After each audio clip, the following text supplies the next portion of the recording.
هاي ازيكم، انا نسمة، انا بروفيشنال ميك اب ارتست. في ظاهرة غريبة جدا ماشية في السوشيال ميديا دلوقتي بالذات انستجرام. الممثلات عمالين ينزلوا صورهم من غير ميك اب. انا مش قادرة افهم ليه بصراحة، يعني ايه الهدف وايه الفكرة من الموضوع ده؟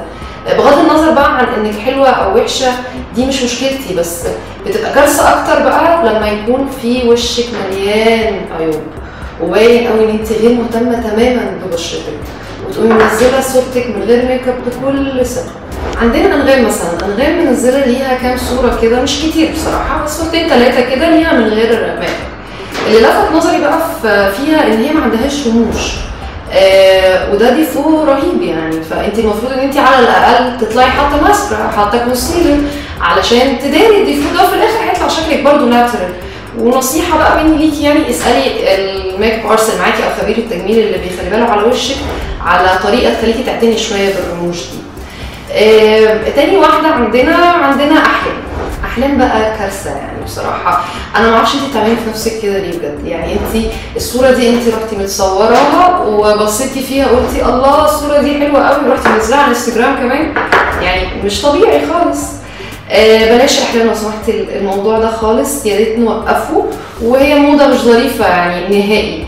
اللي صدمتني بصراحه وزعلتني ان هي مشيت مع هوجه الموضوع ده هي نجوى كرم. انا ما اعرفش انت ليه مشيتي معاهم في الموضوع ده. انت طول عمرك معودانا على الشياكه واللطافه، فجاه لقينا الصوره العجيبه الغريبه دي. هي نزلت صوره واحده بس على فكره. هند صبري بقى حكايه. هند صبري منزله مجموعه مختلفه من الصور لنفسها وهي منزلة. وجاء برنامج راح قايل بيتريق طبعا لان هي ادتهم الماتيريال دي، بيقول ده صبري طب فين هند صبري اتعصبت جدا وراحت رد على الموضوع ده بالمسج اللي انتوا شايفينها دي. انا بس استفزيت في حاجه واحده من المسج دي، ان هي بتتكلم كأن الصحفيين هم اللي جم صوروها فجأة، مش هي اللي منزله الصوره وهي اللي قاصده ان هي تنزلها. وعلى فكره حريتك الشخصيه دي في جوازك، في طلاقك، في شغلك، دي مالناش دعوه بيها، لكن في شكلك العام اللي بيطلع لجمهورك المفروض ان دي ما تكونش ليكي فيها حريه شخصيه قوي. هند صبري من الحاجات اللي استفزتني في المسج دي ان هي بتقول ان هي بتحب نفسها بطبيعتها يعني. انا ما عنديش مشكله خالص ان انت تحبي نفسك، ودي ثقه في نفسك تحترمي عليها، لكن مش هي دي الطريقه اللي تبيني بيها جمالك الطبيعي يعني. ممكن تحطي حاجات بسيطه او تصوري صور حلوه ليكي وانتي مش حاطه ميك اب، لكن الصور دي غير مقبوله تماما.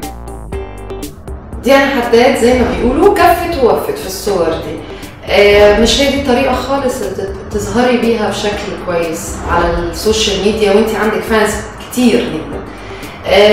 عايزه في الاخر اقول حاجه كده سريعه، ان انا مش بنتقد بس، انا هقول لكم على حلول او طرق ازاي تبيني ان انت طبيعيه اكتر وانت في الصور.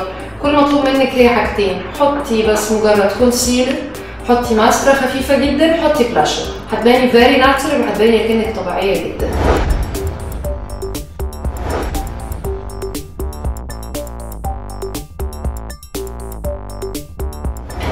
كويك تيبس بقى لحلقه النهارده. انا عندي مشكله، لو سمحتوا للفنانات، انت عندك فانز كتيره، ناس بتقلدك وناس بتتابعك وناس بتمشي وراكي عمياني كده. ما ينفعش نشيرك قبح، انت فنانه، انت بتاع الجمال، فانت مجبره ان انت تظهري دايما بشكل كويس، مجبره ان انت يبان دايما شكلك حلو قدام الناس. نصيحه للفانز اللي متابعين الفنانات دي، ما تعمليش كده ابدا. الموضوع ده مش حلو ومش لذيذ، ومش هي دي الطريقه اللي تظهري بيها بشكل ناتشرال وطبيعي.